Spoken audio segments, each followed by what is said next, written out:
آج کا سوال یہ ہے کہ کیا ٹیشو پیپر سے استنجا کیا جا سکتا ہے؟ تو دیکھیں شریعت نے دین میں بڑی آسانیاں رکھی ہیں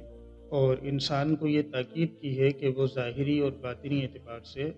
اپنی صفائی ستھرائی کا خصوصی طور پر خیال رکھے۔ تو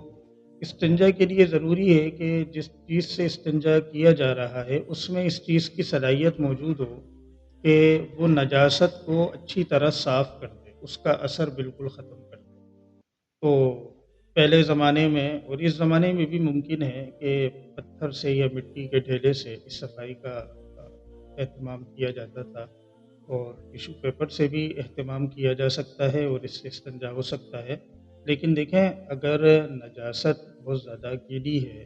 اور پھیل گئی ہے اور یہ غالب گمان ہے کہ ٹیشو سے اگر ہم اس کی صفائی صرف کریں گے، پانی بالکل استعمال نہیں کریں گے،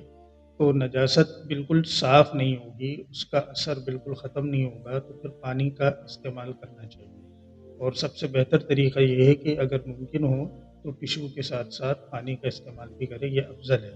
لیکن اگر کہیں صرف ٹیشو سے استنجا کرنے کی ضرورت پڑے اور انسان کو یہ غالب گمان ہو کہ نجاست مکمل طور پر اس کا اثر ختم ہو گیا، تو اس سے بھی استنجا ہو جاتی ہے۔